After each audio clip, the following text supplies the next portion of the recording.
Sportcast. Բարև ձեզ հարգելի ունկնդիրներ եւ ակնդիրներ, ես Դավիթ Աղաբեկյանն եմ, Sportcast-ն այս անգամ անդրադառնում է Հայաստանի ազգային հավաքականին, եւս երկու հանդիպումներ ազգային հավաքականը անցկացրեց աշխարհի առաջության ընտրական փուլի իր խմբում, իմ հյուրերն են մարզական լրագրող խմբագիր Դավիթ Եղիազարյանը եւ Fast Media հեռուստաընկերության մարզական մեկնաբան հաղորդավար Էրնեստ Շաբոյանը, շնորհակալ եմ հրավերս ընդունելու համար։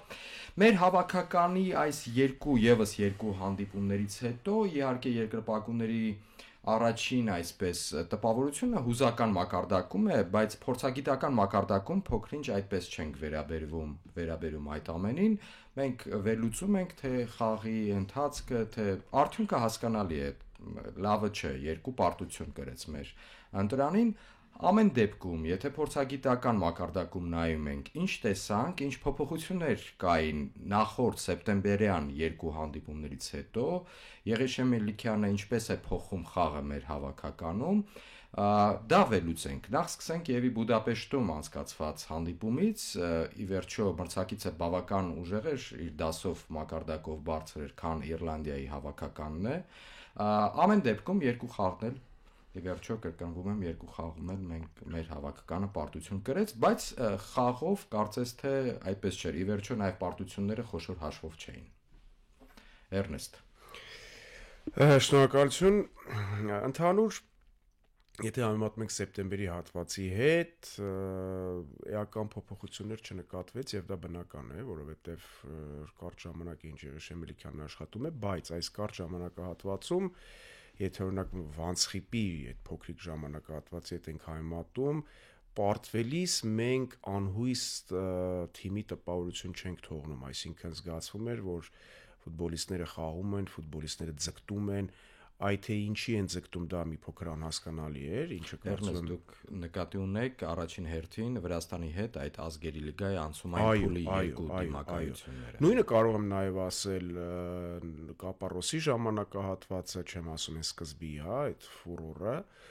այսինքն այնինչ ուներ իր մարզչական կարիերայում Եղիշե Մելիքյանը շատ կարճ ժամանակահատվածում բերեց նաև հավաքական։ Կռվելը, պայքարելը, խաղալը այլ բան է, խաղային որակների բացակայությունը շատ դեպքերում այլ բան է, կազմակերպվածությունը, դե կարգապահության մասին կարծում եմ դեռ ժամանակ կունենանք խոսելու։ Ինչ վերաբերում է ընդհանուր այս սեպտեմբեր-հոկտեմբեր ցիկլին, տեսեք, մենք պարտվեցինք հոկտեմբերի երկու հանդիպումներն էլ, բայց ճիշտ նշեցիք, որ նախ այդ պարտությունները խոշոր հաշվով չէին, եւ երկրորդ այդ պարտվելուց ամոթ չզգացինք ինչպես նախկինում, սակայն խնդիրները բազմաթիվ են, Եղիշե Մելիքյանն էլ չթաքցրեց, որ մենք չունենք Եվրոպայում խաղացող գոլ խփող ֆուտբոլիստ։ Մենք չունենք բարձրակարգ պաշտպաններ, պաշտպանությունը մեր աքիլեսյան գարշապարն է, չի վերացել օդային փոխանցումների ժամանակ վտանգը, սա եւս լուրջ խնդիր է, եւ այո, ես մի փոքր նկատեցի, որ գնդակով չենք վախենում խաղալուց, սակայն դա նույնպես հղկման կարիք ունի։ Ամենակարևոր, այսպես, խնդիրը ըստ իս, որ այս պահին կա, նշածս բոլոր խնդիրներից զատ, գոլ խփելու ունակությունն ու կարողությունն է, մենք այս հարցում բավականին լուրջ աշխատանք ունենք կատարելու, որովհետև ըստ էության մենք չունենք այն հարձակվողը, որը կարող է դրվագ վճռել։ Երևի Դավիթ Եղիազարյանը ավելի ճիշտ կասի, ժամանակի լավագույն հարձակվողներից մեկը։ Դավիթ, մենք կրկնվում եմ, մեր հավաքականը ի վերջո երկրպագուները հավաքականի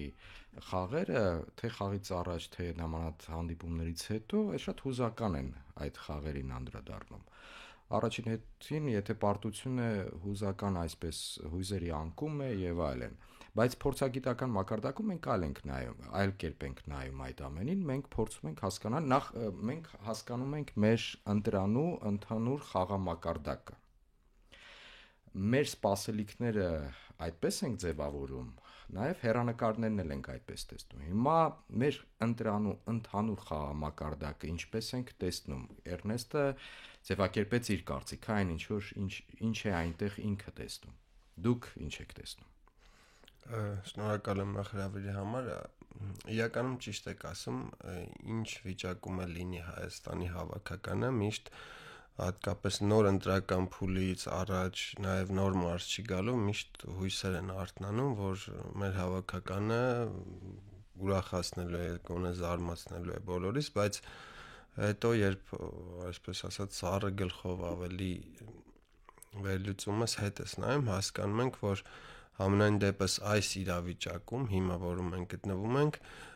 նման հույսեր ունենալու հիմք մենք չունենք, որովհետև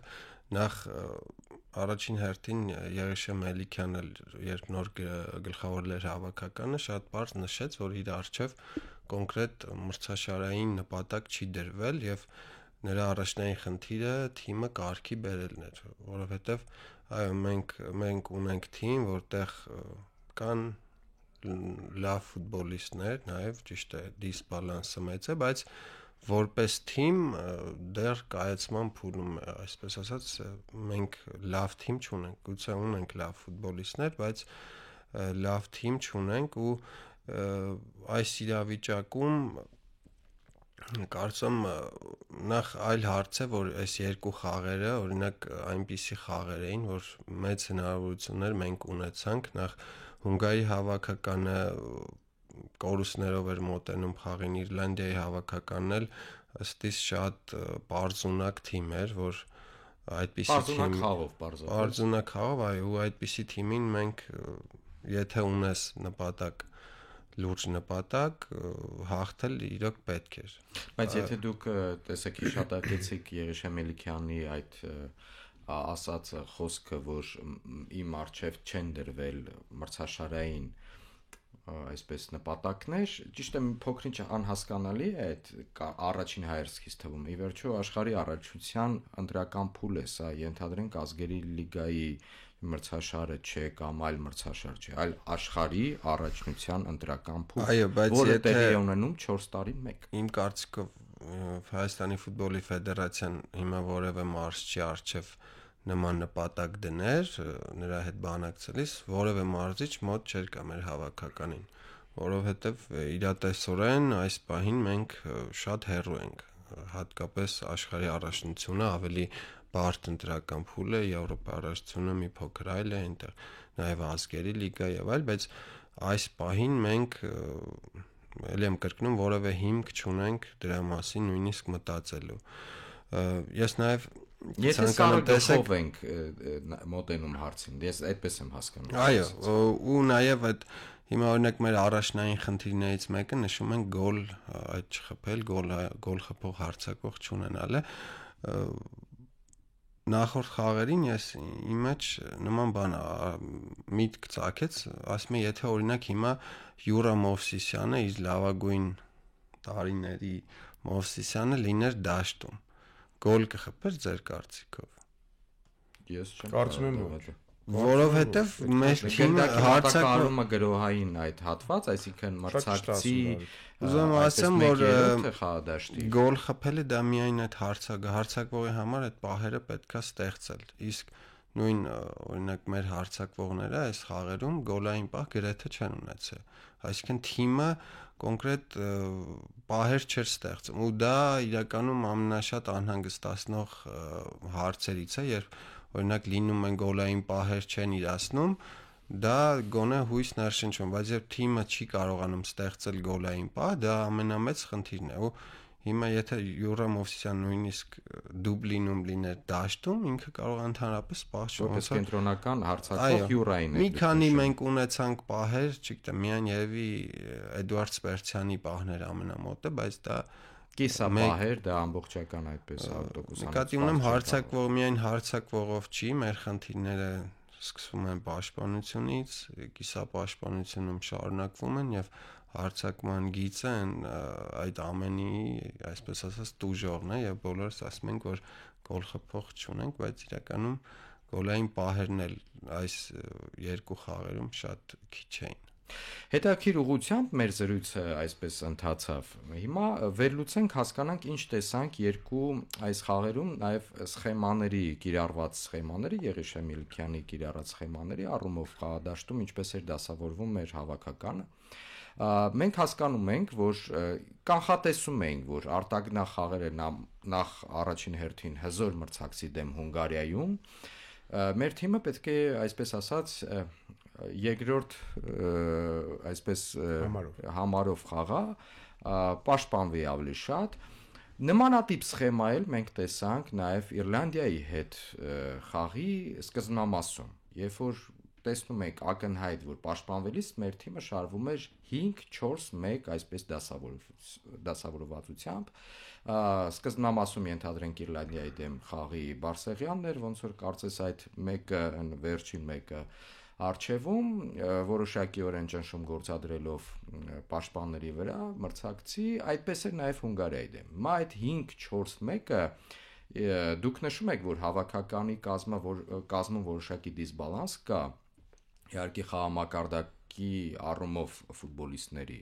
ենթադրենք կիսապաշտպանական գծում ունենք հզոր խաղարկող, լավ խաղարկող Էդուարդ Սպերցյան,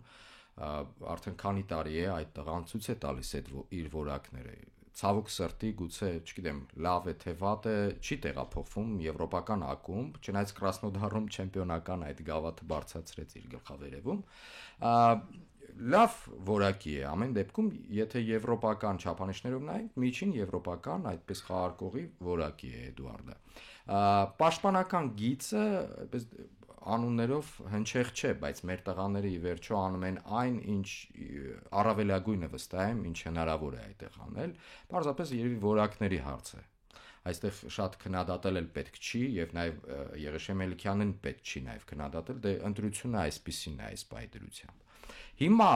այդ սխեմայի կիրառությունը երկու արտագնադիմակայությունում արդարացված էր ձեզ, Էրնեստ։ Տեսեք, Հունգարիայի հետ ինչ որտեղ հասկանալի էր, որովհետև Հունգարիան շատ կարգապահ, տեսեք վերջին խոշոր մրցաշարերում ինչպես մասնակցեց, ունի ֆուտբոլիստներ, որոնք բարձրակարգ ակումբներում են խաղում։ Այո, այդ առումով արդարացված էր, բայց ինչ վերաբերում է Իռլանդիային, ես կարծում եմ այստեղ Երևանում կայացած խաղում մենք այսպես ասեմ, Երևանի խաղը լակմուսի թուղթ էր Եղիշե Մելիքյանի համար, որ Իռլանդիայի խաղամակարդակը այսքան է։ Ճիշտ է, Մելիքյանն ասաց, որ անակնկալներ փորձում է մատուցել տնային խաղերում, բայց ավելի շատ արտագնախաղերում կենտրոնացած է տհաճ անակնկալներից խուսափելու համար։ Կարծում եմ չափից ավելի լուրջ էր ընդունել Իռլանդիայի հավաքական Եղիշե Մելիքյանը, որովհետև առաջին րոպեներից կարելի էր խառնել խաղաքարտերը մրցակցի, մենք հասկանում ենք, որ խնդիրներ Իռլանդիան ուներ։ Չգնացինք դրան։ Մենք ավելի շատ չոր էինք խաղում, ավելի զգացում էր, որ Իռլանդիան զգուշանում է մեզանից, մենք այդ ամենը տեսնելով զգուշանում էինք Իռլանդիայից։ Դա էր հիմնական խնդիրը։ Կարմիր քարտից հետո այլևս կորցնելու ոչինչ չկար, սկսեցին խաղալ, բայց արդեն ժամանակ չկար։ Սրանք այսբերգի վերին շերտն են, որովհետև Դավիթը ճիշտ ասաց, ինչից է գալիս կարգը։ Եկեք նայենք մեր հավաքականի կազմը, նախ Մելիքյանն էլ նշեց հարցազրույցներից մեկի ժամանակ Իռլանդիայի հետ հաղթանակից հետո, որ ֆուտբոլիստ ինքը մեծ հաշվով չունի հավաքականը լրացնելու համար, հավաքականի խաղը փոխելու համար։ Ես նկատի ունի հավանաբար փոխարինման ոսեկող ֆուտբոլիստ, որը եւ նաեւ այն ֆուտբոլիստները, որոնք կարող են փոխարինի, իհարկե։ Ես ինքս բանաձև եմ այսպես կազմել ու ում հետ որ զրուցում եմ հայկական ֆուտբոլից, չգիտես ինչու հայկական ֆուտբոլ ասելով բոլորը պատկերացնում են հավաքական, բայց իրականում այդպես չէ։ Ես ասում եմ, փորձեք լուծել այդ բանաձևը եւ կստանաք բոլոր հարցերի պատասխանը։ Տեսեք, եկեք հասկանանք, քանի տեղացի ֆուտբոլիստ է տեղական ակումբներից այս քանի տարիների ընթացքում եկել հավաքական, ամրապնդվել հավաքականի մեկնարկային կազմում, հավաքականը որպես հարթակ օգտագործելով տեղափոխվել միջին եվրոպական ակումբ, առաջնություն, որից հետո 2-3 մրցաշրջան անց տեղափոխվել է top առաջնության միջին թիմ։ Կտեսնենք, որ Մխիթարյանը առաջին հերթին, իհարկե նախորդ Չէ, դե դա թողնում ենք։ Հիմա այդ ամեն ինչը ես ինչու ասացի, որովհետև Դավիթը շատ ճիշտ ասաց, այդ հարցակողի խնդիրը ինքնըստինքյան կա եւ այլն, բայց իրականում գոլային պահերը ստեղծում է թիմը։ Այսինքն, եթե այն ժամանակ կար Հենո, այն ժամանակ կար Մարկոս, այն ժամանակ կար Արաս, այն ժամանակ կար Գևորգ Ղազարյան, որը ֆենոմենալ ֆուտբոլիստ էր, ինչ առումով չուներ խաղաժամանակ ակումբում, բայց հավաքականում բոլորովին այլ մակարդակի ֆուտբոլ էր խաղում։ Այսինքն, այդ քիմիան, այդ օրգանիկ խաղը այն ժամանակ կար։ Այսօր այդ դիսբալանսը Դավիթը շատ ճիշտ ասում, այդ դիսբալանսը կա։ Եվ երբ որ նայում ենք մեր այն տղաներին, որոնց ժամանակին ասում էինք հայկական ֆուտբոլի ապագան են, ամենայն հարգանքով եմ նա սիրած ֆուտբոլիստներից մեկն է Գևորգ Նելսոնը, Վահան Բիչախչյանը, Ժիրայրը Շաղոյան, Արթուրը Սերոփյան, բայց այդ տղաները կարծես թե այդպես էլ առաջ չգնացին, արդեն տարիքը բավականին է, իսկ 24, 25, 26 տարեկանը եվրոպական եւ ընդհանրապես համաշխարհային ֆուտբոլում արդեն հասուն տարիքի համարվում, առաջվանը չի։ Կարիերայի գագաթնակետն է։ Իհարկե 16, 17, 18 տարեկաններ են, արդեն այդքան իջել է շեմը տարիքային։ Հետևաբար, եթե մենք կարողանանք լուծել այդ բանաձևը, կհասկանանք, որ մենք իսկապես խնդիր ունենք տեղացի ֆուտբոլիստների։ Իսկ տեղական կադրերով խաղալ այնպիսի թիմերի դեմ, որոնք եվրոպական մակարդակի նույնիսկ միջին ակումբներում են խաղում եւ խնդիր են լուծում իրենց թիմերում։ Սա շատ կարեւոր է, որովհետեւ եկեք հաշվենք, բացի Սպերցյանից, տեսեք մեր հավաքականի մեկնարկային կազմի ֆուտբոլիստներից ով է իր թիմում խնդիր լուծող։ Չկան այդպիսիք։ Տիկնիզյանը այդպեսին չէ։ Առայժմ չէ, խաղա ժամանակի պակաս չունի, բայց այդպիսին չէ։ Սելարայանը միգուցե, Բարսեղյանը Սլովանում միգուցե, բայց թույլ մրցակիցների ֆոնի վրա։ Բայց իրենք հարց լուծող չեն, դրա համար ասում եմ միայն Էդվարդ Սպերցյան եւ փոքրինչ վիճելի, որովհետեւ չմոռանանք Չեմպիոն լիգայի նախորդ մրցաշրջանի այսպես անցումային խաղը, երբ որ Բարսեղյանի գոլով Սլովանը հայտնվեց հիմնական փուլում, լիգայի փուլում։ Հետո էլ չհայտնվեց 11 մետրանացը չիրացնելու։ Չէ, իրականում կան այդպիսի արկայություններ, Սլովակիայի առաջնությունն, եկեք նայենք մատ Սլովակիայի առաջնությունը, ել եմ ասում ամենայն հարգանքով, բայց սա է մեր մակարդակը։ Եվ վերջի դու դրսից բերելով տեղացի ֆուտբոլիստ, ես խոսքս գիտեք ինչ իմաստն է, տեղացի ֆուտբոլիստներից քանիսն են եւ ինչ հաճախականությամբ ու պարբերականությամբ են տեղափոխվում արտասահման։ Տեսեք Սերոփյանի անհաջող փորձը, Շաղոյանի անհաջող փորձը, Բիչախչյանը գնաց առայժմ մեկնարկային կազմի ֆուտբոլիստ չի համարում, արդեն ժամանակներ որպեսզի ավելացներ, level up լիներ, չեղավ։ Որքան հասկանում եմ, Էրնեստ, դուք նաև նկատի ունեք, որ հավաքականը նաև շանս է ցուցադրելու տաղանդը, եւ ինչու՞ չէ, հավաքականի կազմում արդեն եվրոպական հայտնի այսպես մարզադաշտերում լինի Բուդապեշտում, լինի ենթադրենք Դուբլինի մարզադաշտը, ել չասեմ Պորտուգալիայում մերոնցից որևէ մեկը տեղացիներից որևէ մեկը լավ խաղով աչքի ընկնի, անմիջապես սկաուտների աչքի տակ կհայտնվի։ Հավաքականը հարթակ է, մեծ մրցաշարերը, տեսեք, որակավորման մրցաշարերը մինի մարքետներ են ֆուտբոլային, մեծ մրցաշարերը մեծ տոնավաճառներ են, հասկանում եք։ Հիմա ինչ անի Եղիշե Մելիքյանը։ Հավաքականի մարզիչը չունի այդ ժամանակը եւ ի վերջո հավաքականի մարզիչը ֆուտբոլ խաղալ չի սովորեցնում։ Հավաքականի մարզիչը կարճ ժամանակահատվածում հավաքում է իր ձեռքի տակ ունեցած ռեսուրսները, դնում է այս մարտավարությունը, ասում է, սենց ենք անում, նենց ենք անում, խաղային որոշակի գործոններ բարելավում է ու գնում են խաղալու։ Որ հիմա երբ որ մարդ գնդակ ընդունում է եւ 2 մետր անդրադարձ է լինում իրենից չի կարողանում նորմալ ընդունել կամ վախենում է գնդակի հետ խաղալուց, Եղիշե Մելիքյանը լինի, Պողոս Պողոսյանը լինի, այդտեղ կապ չունի։ Այսինքն Մելիքյանը ուզում եք Գվարդիոլային բերեք, հիմա այս է ռեսուրսը մեր։ Մենք պետք է հասկանանք հավաքականը ընդունում ենք որպես չափանիշ հայկական ֆուտբոլի, եթե այդպես է, որ մենք սխալ ենք այսքան ժամանակ շարժվել։ Եվ վերջի անընդհատ մենք խոսեցինք, որ այդ հարցն էլ դուք տվեցիք, որ ինչու օրինակ մեծ մրցաշար է 4 տարին մեկ է լինում եւ մրցաշարային խնդիր չեն դրել։ Գիտեք, սա առաջին անգամ է, որ այսպես ազնիվ են գտնվել։ Որովհետև եթե հիշում եք նախորդ ցիկլերում միշտ ֆեդերացիան ասում էր մենք պետք է դուրս գանք աշխարհի առաջնություն, Եվրոպայի առաջնություն, ազգի լիգա, ես ինչ լիգան հաղթարենք։ Սին խոստումներ, ոչ իրատեսական խոստումներ, որից հետո հետևում էին պատճառներ։ Այս անգամ ես կարծում եմ այստեղ մեծ գործոնը, մեծ ազդեցություն է ունեցել Եղիշե Մելիքյանը, որ պետք է հասարակության ասել այն ինչ կա։ Չպետք է դնել ամպագոր այսպես հայտարարություններ անել, այլ ասել մենք ունենք այն ինչ ունենք, մենք չունենք խնդիր մրցաշարային խնդիր լուծել։ Կստացվի, օքեյ, շատ ավելի լավ, բայց առաջին հերթին խաղային որակ, թիմային կարգապահություն եւ ունեցած ռեսուրսներով տեսնենք ուր ենք հասնում։ Հնչած սուլիչից հետո ես մեր ունկնդիրներին եւս մեկ անգամ հիշեցնեմ, որ իմ հյուրերն են Fast Media հեռուստաընկերության մարզական մեկնաբան հաղորդավար Էրնեստ Շաբոյանը եւ մարզական լրագրող խմբագիր Դավիթ Եղազարյանը։ Դավիթ, վերադառնալով հարցին սխեմատիկ ֆուտբոլի, Վստահ եմ դուք նաև կունենաք ասելիք լրացնելու կամ շահունակելու Էրնեստի հնչեցրած կարծիքը, բայց եթե սխեմատիկ ֆուտբոլին նայենք, այն սխեմաները, որոնք կիրառեց մեր հավաքականը այս երկու արտագնա դիմակայություններում, պաշտպանական հիմնականում խաղի սկզբնամասից պաշտպանական այսպես դասավորվածություն եւ հակագրողների վրա որոշակի այս շանսի որոնում, այսպես ձևակերպեմ։ Ի վերջո Լուկասն էլ մենք չմոռանանք երկրորդ խաղի Իռլանդիայի հետ խաղի հիմնական կազմում չէր։ Դուրս եկավ փոխարինման, ենթադրելի էր, որ Մելիքյանը պահում է Լուկասին արդեն հոգնած իռլանդացի պաշտպանների այդպես իրավիճակը օգտագործելու համար։ Շնորհակալություն, որ կրկնեցիք հարցը, Էրնեստը քան երկար ու հետաքրքիր պատասխանեց, որ արդեն մոռացել ենք։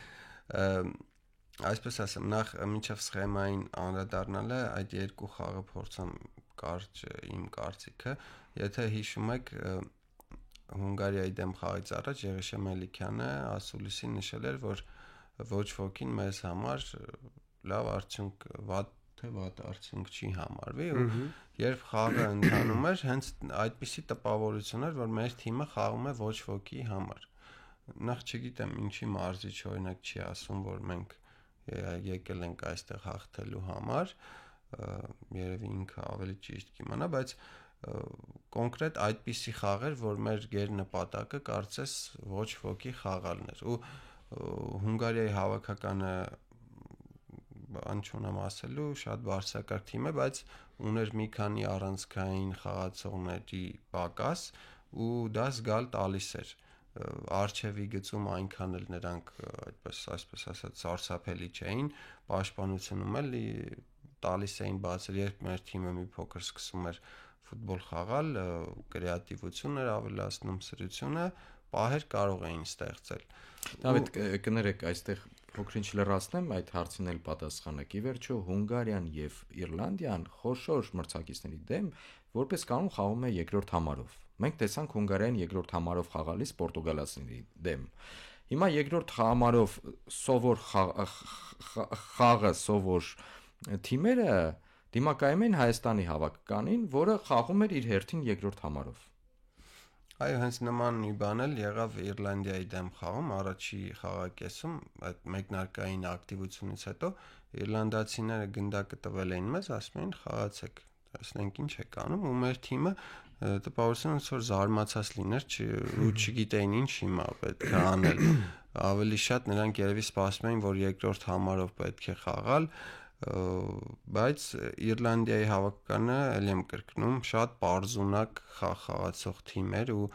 այդպիսի թիմին իհարկե գուցե երբ պահը արդեն հասունանում էր, կարմիր քարտը բնականաբար շատ խանգարեց, բայց ամեն դեպքում առաջին խաղակեսում մեր թիմը ամբողջ կազմով էր, մրցակիցը թույլ տալիս էր խաղալ եւ մենք մեծ հաշվով ոչինչ չկարողացանք անել։ Հունգարացիների պարագայում էլ էր այդպես։ Ի վերջո առաջի խաղակեսը 0-0,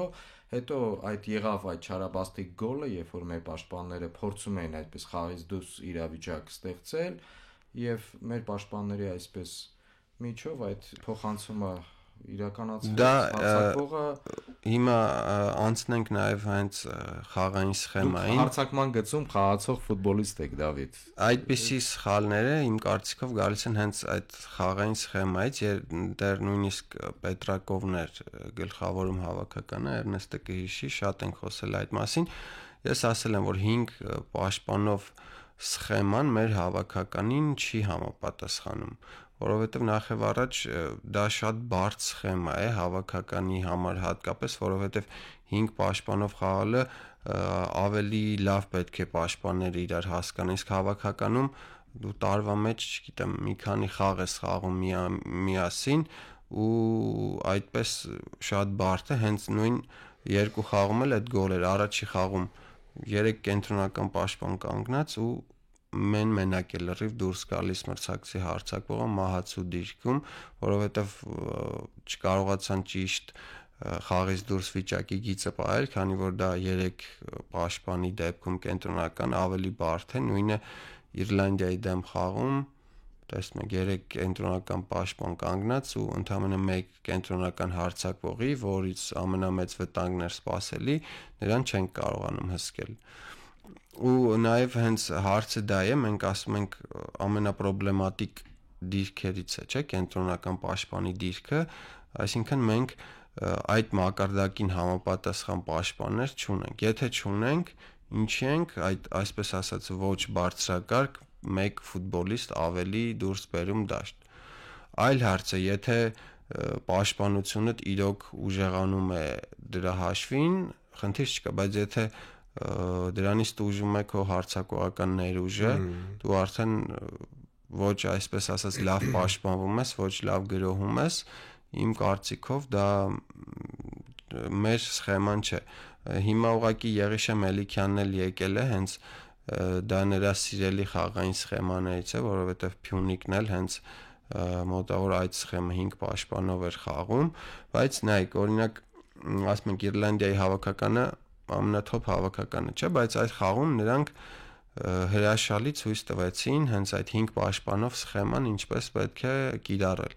3 կենտրոնական պաշտպաններ հրաշալի զգում են իրար, կարծես մեկ ամբողջություն լինեն, իսկ եզրային պաշտպանները, լատերալները յուրաքանչյուր գրոհի ժամանակ այդ եզրի պաշտպանը դառնում է հարձակվող։ Իսկ բրիտանական ֆուտբոլին համահունչ ի վերջո իրավիճակ, չէ՞, այդպես։ Մենք այդպես չենք կարողանում, պաշտպանությունը դրանից չի ուժեղանում, հարձակման գիծը կիսապաշտպանություն դրանից տուժում է, առաջին հերթին կորցնում ենք Էդուարդ Սպերցյանի կրեատիվությունը, քանի որ նա մեծամասամբ ստիպված զբաղված է լինում ավելի շատ պաշտպանողական գործողություններով, գոտում է գտնվում, խաղ կառուցելով նաև, բայց ոչ փլեյմեյքերությամբ, ինչը նրա ամենաուժեղ կողմն է։ Եվս մեկ սուլիչից հետո այս սուլիչը շատ խորհրդանշական է, ի վերջո անդրադառնում ենք նաև կարգապահության խնդիրներին, որոնք կան քննարկելի հարցն է նմանդ Իռլանդիայի հետ հանդիպումից հետո։ Քիչ է պատահում ֆուտբոլում, որ ավագը այդպիսի վարքի պատճառով հետևանքով հեռացվի որևէ թիմի ավագի մասին է խոսքը։ Ավագը որպես կանոն զգոն է լինում։ Շատ են քննադատությունները, իհարկե Տիգրան Բարսեղյանի հասցեին, բայց այստեղ մենք դարձյալ սառը գլխով եթե նայում ենք իրավիճակին, մենք տեսել ենք իհարկե Զիդանի օրինակը չբերենք, Զիդանը ինչպես արձագանքեց աշխարհի առաջության եզրափակչում մատերացին, ինչ տեղի ունեցավ, գուցե եւ նաեւ Զիդանի այդ կարմիր քարտներ, այդ Ֆրանսիայի պարտության պատճառը, դա ֆրանսիացիները ավելի լավ կասեն։ Մենք մեր խնդրին ենք անդրադառնում։ Կարգապահության խնդիր ունենք մենք հավաքականում։ Իհարկե։ Տեսեք, Զիդանի օրինակը բերեցիք, եկեք չմոռանանք, որ Զիդանը այդ քայլից հետո Զիդանին Ֆրանսիայում նախագահի մակարդակով ընդունեցին ինչպես հերոսի, այսինքն այստեղ աշխարհի գավաթը կապ չուներ, որովհետև Զիդանը հեղինակություն էր եւ գիտեր ինչ էր անում, ինչի համար։ Հիմա ինչ տեղի ունեցավ այստեղ։ Թե ինչու է ավակի թեև կապը տվել Տիգրան Բարսեղյանին Եղիշե Մելիքյանը, բոլորս էլ հասկանում ենք, առաջատարի որակով ֆուտբոլիստ, որը նախկինում կարգապահական խնդիրներ ուներ ըստ Պետրակովից, դրա նախորդ մարշչի եւ Մելիքյանի մարտավարությունը հասկանալի է, ավակի թեև կապը պատասխանատվություն կտա եւ նաեւ մոտիվացիա Տիգրան Բարսեղյանին բարձր պատասխանատվությունը զգալ ու թիմին առաջ տանել։ Բայց այստեղ տեղի ունեցավ հակառակը, ահա թե ինչու Մելիքյանն ասաց, որ ինքն է այդ պարտության, այդ իրավիճակի մեղավորը։ Մարզիչը ընդունեց, Բարսեղյանից ոչ մի խոսք, ոչ մի արձագանք չստացանք։ Ըստ իս, ամենայն դեպս ըստ բաց աղբյուրների, երբ Բարսեղյանի վնասված քոնքը պատրվեց, այդ խաղային իրավիճակում հենց Ազազն էր կարծեմ դրա մեղավորներից մեկը, ու ճակերտավոր մեղավոր է, որովհետև ինքը խաղային դրվագ էր, ակցիանի մեջ առան Բարսեղյանին, օթային պայքար էր։ Okay։ Հարթ իրավիճակում ոչինչ չկար, այսինքն էմոցիաները չզսպելը մարդկային տեսանկյունից ինչ որտեղ հասկանալի է, բայց ամեն ինչ լավ էր ընթանում։ Հասկանում եք, խնդիրը հետեւյալն է, որ ավակը ըստ իս ուղակի իրավունք չունի նման իրավիճակում, ինչքան էլ դու լցված լինես, թիմին թողնես նման ծանր կացության մեջ։ Գիտեք ինչու է հիմա այսքան շատ քննարկում այս խնդիրը։ Եթե մենք այդ ամենն անենք Հունգարիայի կամ Պորտուգալիայի հետ, այսքան շատ չէր քննարկվելու։ այստեղ շանս կար հաղթելու։ Ես չգիտեմ խաղը կհաղթենք, թե ոչ ոքի կլներ, թե վերջին վարքյաններին մենք բաց կթողնենք, սրանք եթերներ են, այսինքն մենք չունենք այդ պատկերը, բայց քանի որ երկրպագուները շանս էին տեսնում, Քավության նոխազը դարձավ Տիգրան Բարսեղյանը, այսինքն դու փչացրեցիր խաղը, քո կարմիրը խնդիր ստեղծեց։ Ահա թե ինչու է ցավալի այս ամենը։ Դավիթ, ի վերջո խաղադաշտում խաղի ժամանակ հայոյանքներ են շատ հնչում, տարբեր լեզուներով, նմանած միջազգային խաղերում։ Դրան այսպես արձագանքել կարելի է, թե ոչ։ Միանշանակ չի կարելի, նույն հիմա ասում ենք Զիդանը այսպես արեց, Զիդանը պատմության մեջ մնաց այն, Զիդանը ստացավ կարմիր քարտ, Ֆրանսիան չդարձավ աշխարհի չեմպիոն եւ հիմա նախ Տիգրան Բարսեղյանը Զիդանից այսպես ասած շատ հեռու ֆուտբոլիստ է ու ընդհանրապես նույնիսկ ավակի այդ գործոնը դնելով մի կողմ ոչ մի ֆուտբոլիստ նման վարք չպետք է դրսևորի, որովհետեւ դու այսպես ասած ամբողջ թիմին վատ դրության մեջ ես դնում կոնկրետ այդ հայոյանքների եւ թեմա դա ֆուտբոլի մի մասն է Հայաստանի առաջնությունը չի որ քեզ ոչ ոք չհայոյի կարող է քեզ հայոյան իսկ ֆուտբոլային խաղադաշտը այսպես ասած պատիվը պահելու տեղ չի ֆուտբոլային խաղադաշտում պատիվը պահում են հաղթելով դուրս ես գալիս դա ֆուտբոլի է Տիգրան Բարսեղյանը խաղացել է Չեմպիոնների լիգայում խաղում է բարձրակարգ առաջնությունում ու պետք է շատ հստակ գիտակցի շատ այսպես կարճ որպեսզի ասեմ իմ կարծիքով Եղիշե Մելիքյանի կողմից լավագույն որոշումը չէր Տիգրան Բարսեղյանի թիմի ավակ նշանակելը որովհետև ըստ իս կար մեկ այլ թեկնածու բոլոր առումներով ավելի արժանի այդ թև կապին Էդուարդ Սպերցյանի մասն է չնայած հիմա օրինակ Էդուարդը նույնպես այս օրերին նմանատիպ ռասիզմի հետ կապված սկանդալի կիզակետում է հայտնվել այո բայց ամեն դեպքում Էդուարդը բոլոր որակները ուներ ու Տիգրան Բարսեղյանն էլ չգիտեմ այդ կասկածները ուղղակի վերահաստատեց որ ավակի թև կապը նրա համար չի այս բան։ Հիմա այս իրավիճակում, ճիշտ է, մենք Զիդանի անունը տալիս ենք առաջին ամենաերևացող իհարկե օրինակն է հերավոր ժամանակներից։ Բայց Տիգրան Բարսեղյանը հասկանալի է ինքը բավական փորձառու ֆուտբոլիստ է։ Նախ այստեղ պետք է հասկանալ շատ է նաև քննարկվում իհարկե առաջին հուզական այդպես ռեակցիան այս ամենին թե ինչու այդպես եղավ եւ այլն նա ոնց որ շատ վատ իրավիճակում թողեց մեր հավաքականին բայց ի վերջո մրցավարը Էրնեստ դուք էլ մեկնաբանում եք այդ խաղը մրցավարը պետք է գնար այսպես վառով այդ կրկնապատկերը նայելու ի վերջո կարմիր քարտի պարագայում ռեգլամենտը այդպեսին է կարմիր քարտի պարագայում պետք է ուղիղ կարմիր քարտի մասին է խոսքը մրցավարը հնարավորություն ունի դրվագը դիտարկելու տեսեք ռեգլամենտով նաև ասված է որ եթե օգնականը միանգամից հուշում է կասկած չկա վառը կարող է չդիտարկել թեպետ այդ ընթացքում վառից միանգամից ասում են որ կարմիր է այսինքն մենք այդ ամենը չենք տեսնում եւ դրա կարիքն էլ չկա մրցավարը շատ հանգիստ արձագանքեց թեպետ ինքն էլ տեսնում էր գնաց խոսեց ասաց եւ միանգամից հանեց կարմիրը ի վերջո մենք մի փոքր հետ գնանք որովհետեւ ներեցեք մրցակիցը որոշակիորեն դերասանական խաղեր ցույց տվեց այլ դե իրավունք ունի տեսեք ես մի քիչ հեռու գնամ եթե հարվածում ես եթե տենց լցված է գոնե հարվածիր այնպես որ սիրտդ հովանա եթե պետք է գնաս ու սենց գլխով շոյես աչքի տակը ու դրա համար կարմիր ստանաս ընդհանրապես իզուր դե ճակատի վնասված այն էլ այո վնասված շատ է չէ լինում որ խաղի ընթացքում մենք տեսնում ենք ճակատի ֆուտբոլիստները ձեռքերը հետ են քաշում ճակատի այդպես բայց երբ դու գնում ես ու կոնկրետ գլխով շարժում ես անում ու այստեղ ես կրկնեմ Տիգրան Բարսեղյանը իմ կարծիքով հունից դուրս եկավ բոլորովին անտեղի գնաց նույնիսկ իր վնասված ունքով կարծ երևի փորձում էր ապացուցել որ ես նույնիսկ այդպես քեզ կհարվածեմ դա չգիտեմ ավակին ընդհանրապես որևէ ֆուտբոլիստին համար վայել քայլ չէ նման մակարդակում ելի եմ կրկնում ֆուտբոլային դաշտը դա պատիվ ինքնասիրություն հաստատելու վայր չէ այդտեղ այդ ամենը պետք է անես միայն ֆուտբոլ խաղալով բայց հույզեր է Էրնեստ ի վերջո մարդը վնասված է ստացել Ճիշտ է, հասկանալի է, մրցակիցը սադրում է, շարունակում է սադրել։ Դա երևում էր, ակնհայտ երևում էր, վերջում էլ կրկնում եմ, չնայած դուք ասում եք, որ իրավունք ուներ այդ դերասանության, օգտվեց այդ։ Ովքեր ֆուտբոլ գոնե մեկ անգամ խաղացել են, այո, կասեն, որ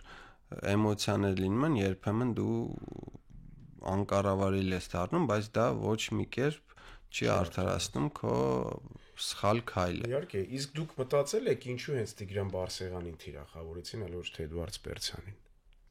Որովհետև մրցակիցները, մարզիչները, մարշական շտաբը բոլորին։ Չէ, տեսեք, Զլատան Իբրահիմովիչի ինքնակենսագրականը երբ կարդում ես, եւ ոչ միայն շատ լեգենդար ֆուտբոլիստներ կան, նույն Ռիո Ֆերդինանդը ասում է, երբ ես գնում էի, իդեպ իռլանդացիները դա համեմատել էին դրա հետ, Ռոյկինը ներողություն։ Ռոյկինն ասում էր, ես այնքան հանգիստ եմ զգում, երբ որ նման իրավիճակներում միտումնավոր գնում ու բախվում եմ դարպասապահի հետ։ Զլատանն ասում էր, ես ամենասկզբից հարվածում եմ կոպիտ խաղային իրավիճակում պաշտպանին։ Ստեղ ջունգլի է, ստեղ հոգեբանական խաղ առաջին հերթին գնում։ Եթե պաշտպանը վախեցավ, ես շատ ավելի ազատ եմ զգում ինձ։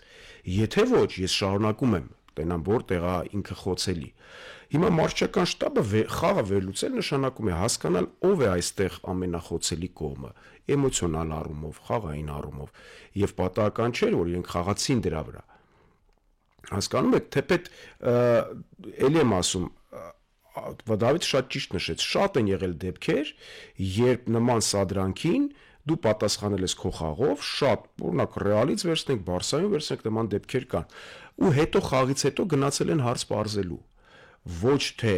խաղի ընթացքում թողել են թիմին նման իրավիճակում, նման ծանր կացության մեջ։ Այսինքն, որ ռակուրսից էլ նայում ենք, Բարսեղյանի քայլը արդարացում չունի։ Առավել եւս ավակի դեպքում։ Եթե կհիշես Էրնեստ, նույնիսկ խաղի ժամանակ միջև այդ դրվագը եղավ մեկ այլ դրվագ, երբ Տիգրանը ինչ որ տրիբունայի հետ էր կոնտակտի մտել, ծափարում էր, թե նման դա ավակին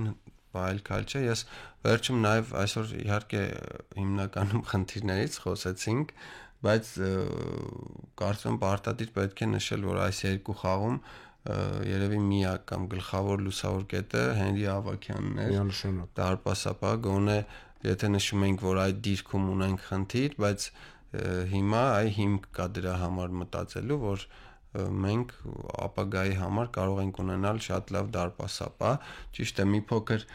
հայկական տարբերակով չեմ ուզում շատ գովենք, որովհետև իրականում Հենրին հրաշալի սեյվեր կատարեց, բայց դրանցից միայն ըստիս մեկն էր անհավանական, մյուսները ուղղակի բարձրակարգ դարպասապահի խաղեր, ինչը շատ լավ է ու նույնիսկ Հունգարիայի խաղի առաջի գոլի դրվագում, երբ մահացու դիրքից մրցակիցը գրավեց դարպասը, նա նույնիսկ այդ դրվագում կարող էր հետ մղել, որովհետև ոտքերով ճիշտ խաղաց, դիպավ ոտքին։ Ամեն դեպքում այս երկու խաղերում կարելի է գոնե դա արձանագրել։ Ես իդեպ Էրնեստ, դուք էլ նշեցիք, որ այո, մրցակիցը իռլանդացիները առաջին հերթին դրա մասին ենք խոսում, հաշվի առնելով Բարսեղյանի հետ դրվագը, չնայած հունգարացիներն էլ էին այդպես գործում։ Իռլանդացիների պարագայում մենք տեսանք նույն Դավիթը Հենրի Ավագյանի անունը հնչեցրեց, ես հիշեցի այն դրվագը եւ կոլը եկավ միտումնավոր բախվեց Հենրի Ավագյանի հետ։ Ակնհայտ էր, որ իռլանդացին չի հասնելու այդ գնդակին։ Այդ գնդակը հայ դարպասապահի ձեռքում էր արդեն։ Դե այդտեղ ես օրինակ մեկնաբանեցի դրվագը ոչ միտումով, որովհետև իներցիայով եկավ, հետո վերջում փորձեց ձեռքը հավաքել, բայց թեկուզ միտումնավոր, էլի եմ ասում, դա խաղի մի մասն է ու Հենրին էլ մի փոքր բորբոքվեց։ Դարպասապահի դեպքում ինչ որտեղ հասկանալի է, որովհետև շատ ենք տեսել, որ դարպասապահները նման իրավիճակներում, երբ առաջինը պետք է հասնեն գնդակին ու արված է ստանում, բորբոքվում եւ մրցավարը շատ լավ հասկանում, երկուսին հանգստացեց, ոչ մի խնդիր չկար եւ հետո Հենրին ավելին թույլ չտվեց իրեն։ Ինչ վերաբերում է էմոցիաներին, ես չեմ ուզում անտեսենք եւս մի շատ կարևոր հանգամանք ֆուտբոլային հասարակությունը, թե պետք չունենք այդ ֆուտբոլային հասարակությունը, խոսքս երկրպագուների մասին։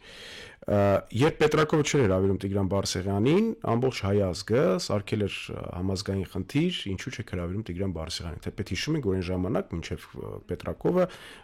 ամբողջ համացանցը գրում էր ինչու են հրավիրում։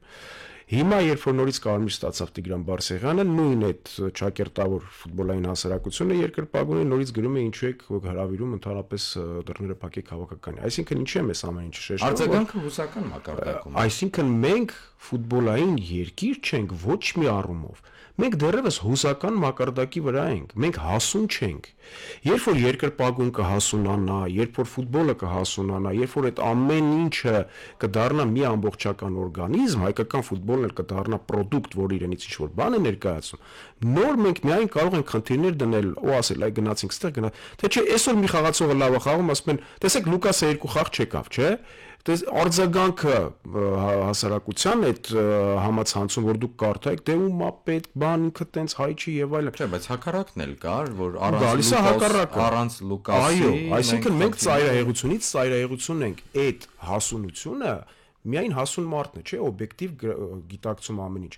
ոչ ոք չասաց որ գիտեք ինչ կա երբ Լուկասը Սաուդյան Արաբիայում էր խաղում օվկիանոսը կտրել անցնելու խնդիր չուներ ամեն ինչ երևում էր խաղադաշտում հիմա խաղամակարդակի մի քիչ խնդիր կա որովհետեւ այդ մարդը հոգնած է գալիս է օվկիանոսը կտրել գրեթե 1 օր ինք անցկացնում է ճանապարհին հասկանում եք այսինքն քանի ժամ ինքնաթիռում իհարկե նույն Հենրիխին վերցրեք եւ Հենրիխը հավաքականը պարտվում էր Խավության նոխած Մխիթարյանն էր հետո Մխիթարյանը հավաքականից գնաց այդ նույն մարդիկ ասում են ինչի գնաց ու այսպես շարունակ այդ խնդիրները բազմաթիվ են այսինքն պատճառը հետևանքային կապը շղթայական կապը խորքից է գալիս իսկ մենք այդ խնդիրները չլուծելով մենք ինչ որ երազներ ենք տենում մեր արչև ու ասում ենք որ մենք պատրաստ ենք մի դրական արդյունքից հետո ես մի շատ կարևոր հանգամանք եմ նշեմ Մելիքյանն Իռլանդիայի հետ խաղից հետո ինձ շատ դուր եկավ իր մոտեցումը որ արտագնա խաղից թե այստեղ չէ Երևանյան խաղից հետո երբ փորձեցին հերոսացնել Մելիքյանը արցազրույցներից մեկի ժամանակ ասաց ինձ մի հերոսացրեք մի գնացեք այդ ճանապարհով ոնց որ գնում եք Պետրակովին կամ Կապարոսի ինքը հստակ ասեց որ մի գնացեք որովհետև սա խնդիրը չի լուծել մենք դեռ ունենալու ենք բարդ հանդիպումներ եւ տեսանք որ այդպես էլ կա այսինքն դա էլ մեր գենետիկ կոդի մեջ է էլի նստած մենք այս ամբողջ մենտալիտետը փոխել է պետք որպեսզի հասկանանք որ հավաքականի մարզաշապիկը հակնելուց դու սենց չպետք է քայլես որովհետև ի վերջո դու ֆուտբոլում դեռ բան չես արել առավել եւս քո հավաքականի համար Մխիթարյանը որ Մխիթարյանը երբեք սենց չէր քայլում հավաքականի մարզաշապիկը հակնելուց այդ չեմ ասում մարզումային համազգեստը մեկ ներկային կազմում չխաղալ սրանք խնդիրներ են որոնց ուղղությամբ պետք է մենք ուշադիր լինենք Ի վերջո Դավիթ դուք եք կիսում եք Էրնեստի կարծիքը շատ հուզական է մեր այս ֆուտբոլասերի այդ հանրույթը ֆուտբոլասերների այդ հուզականությունը մենք տեսնում ենք նույն գերֆուտբոլային Եվրոպայում այնտեղ էլ է նմանօրինակ հայտնի է չէ անգլիական մամուլը տակնու վրա էր անում յուրաքանչյուր ֆուտբոլիստի թե տեղացի անգլիացու բրիտանացու թե արտերկրից ժամանած լեգիոնականի բան այլ ֆուտբոլիստի իհարկե մամուլը եւ սոցցանցերը շատ տարբեր են այսպես ասեմ մեր նույն չասեմ երկրպագուներ որովհետեւ կան Հայաստանի հավաքականի իրոք երկրպագուներ ֆան շարժումներ որոնք միշտ հավաքականի կողքին են եւ կան այսպես ասած ուղակի երկրպագուներ ու հենց այդպես երկրպագուներ ժամանակին ասում են որ Հենրիխ Մխիթարյանը գալիս է հավաքականը լավ չի խաղում դա արդեն բավարար է որպեսզի այլևս այդ կարծիքները նույնիսկ չլսես որովհետեւ չգիտեմ Հենրիխ Մխիթարյանի պես ֆուտբոլիստը ինչպես կարող է վնասել հավաքականին կարծում եմ դա մեր ֆուտբոլային խնդիրների ամենափոքր մասն է որը այդ քննադատությունները չգիտեմ կան թե չկան ինչա դա փոխում մեր ֆուտբոլիստներն էլ հիմա օրինակ առանցքային ֆուտբոլ նույն Լուկասը վստահ եմ դժվար թե իմանա ինչ են իր մասին սոցցանցերում գրում խոսում նույն մյուս առաջատարները ու ընդհանրապես ցանկացած ֆուտբոլիստ իմ կարծիքով պրոֆեսիոնալ ինքը չպետք է հետևի այդ սոցցանցային մակարդակի քննարկումներին այո մամուլը այլ է բայց նույնիսկ գիտենք որ շատ գերաստղեր նույնիսկ մամուլ չեն կարդում որովհետև դա կարող է խանգարել նրանք ունեն մարզիչներ գերաստղերը լավ ասցի գերաստղ մարզիչներ թիմերի ղեկավարներ որոնք ամենաճիշտ քննադատությունը կարող են իրենց ասել ամենաճիշտ գնահատականը տալ իսկ թե սոցցանցերում ինչ են խոսում չեմ կարծում որ բարձրակարգ շատ ֆուտբոլիստը դրան պետք է ուշադրություն դարձնի Վերջին հարցը 1 րոպե ժամանակ։ Հեռանկարները մեր հավաքականի նոյեմբերյան հանդիպումներից առաջ։ Եթե անկեղծ ես այս ցիկլից առաջ էլ ասել եմ, որ երկու խաղում ենք միավոր չենք վաստակելու, պատճառները բազմաթիվ են չխորանամ, նույնը կասեմ նաև նոյեմբերի ցիկլի մասին։ Դավիթ, դուք Բնական է մրցաշարային աղյուսակով որևէ հեռանկար դիտարկել իրատեսական չէ, Եղիշե Մելիքյանը ուղակի բայց կա հնարավորություն, երկու միավորի տարբերություն Հունգարիայից, մեկ միավոր տեսականորեն կա, բայց կրկնում որևէ հիմք չկա դրա մասին մտածելու։ Եղիշե Մելիքյանը ունի 2 հանդիպում, բարդ մրցակիցներ, բարդ հանդիպումներ, նրա համար դա եւս փորձ կլինի, որպեսզի ավելի լավ ճանաչի հավաքականին, գուցե նոր փորձարկումներ կանի, օրինակ ես շատ կցանկանամ նոր խաղային սխեմա տեսնել, որտեղ այս սխեման ըստիս իրեն սպառել է հավաքականում ու արդարացված չէ։ Շնորհակալ եմ, հարգելի հյուրեր, եւս մեկ անգամ հիշեցնեմ, որ իմ հյուրերն էին Fast Media հեռուստաընկերության մարզական մեկնաբան հաղորդավար Էրնեստ Շաբոյանը եւ մարզական լրագրող խմբագիր Դավիթ Եղազարյանը։ Ես Դավիթ Հաղաբեկյանն եմ, շարունակեք հետևել Sportcast նախագծին առայժմ։